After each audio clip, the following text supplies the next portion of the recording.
कहानी की शुरुआत होती है एक छोटे से सीन से। हमें पहली बार मिलवाया जाता है लेनी यूजीन से। वो अपने दोस्तों के साथ बैठी है और हल्की फुल्की बातें चल रही हैं। कभी डम्पलिंग्स और सोया मिल्क की बिल्कुल साधारण बातें, और कभी अपनी क्लास के लोगों की गॉसिप। करीब ही दो लड़कियां हैं, जुई और गूचाओ। जुई छोटे शहर से आई है, शांत स्वभाव की, ज्यादा लोगों से नहीं मिलती। वहीं गूचाओ बिल्कुल उलटी, सुंदर और थोड़ी बॉसी किस्म की।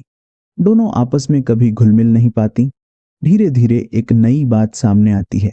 गुशाओ के बारे में अफवाह है कि पिछली बार उसने अपने डेस्कमेट को पीट दिया था, इतना कि उसे हॉस्पिटल तक ले जाना पड़ा। और अब किस्मत से लेनी यूजीन उसकी नई डेस्कमेट बन चुकी है। दोस्त उसे सलाह देते हैं, सीट बदलवा लेना वरना मुश्किल हो सकती है। इसी बीच कहानी हमें लेनी के घर तक ले जाती है। सुबह का वक्त है और उसकी माँ उसे उठाती है स्कूल के लिए। माँ चाहती है कि उनकी बेटी घर में पढ़े, लेकिन लेनी का मन हॉस्टल में रहने का है। वो मानती है कि वहां वो बेहतर ध्यान लगा पाएगी, मगर पिता मानते हैं नहीं, घर की पढ़ाई ही काफी है। लेनी और उसके माता पिता के बीच खींचतान चलती रहती है। दूसरे सीन में हॉस्टल और स्कूल का माहौल दिखाया जाता है।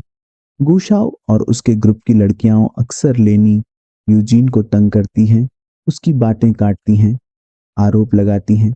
माहौल थोड़ा थोड़ा टकराव भरा हो जाता है। लेकिन इसी बीच कहानी करवट लेती है। क्लास में स्पोर्ट्स टेस्ट होता है, जोड़ी बनानी होती है और यूजीन को मजबूरी में घुसाव का साथ देना पड़ता है। दोनों के बीच अनकही तनाव की लकीरें साफ नजर आती हैं। धीरे धीरे कहानी आगे बढ़ती है और हमें पता लगता है कि गुचाओ हमेशा वैसी नहीं है जैसी दुनिया उसे समझती है। उसके अपने राज, अपने डर और अपने परिवार की मुश्किलें हैं। वहीं लेनी यूजीन भी सादगी भरे लेकिन जिद्दी स्वभाव की है। उनकी टकराहट और नजदीकी दोनों साथ साथ चलती हैं। फिर आता है वो मोड़ जब दोस्तों का ग्रुप मिलकर खाना खाता है। बारिश के बीच हॉट पॉट पार्टी होती है।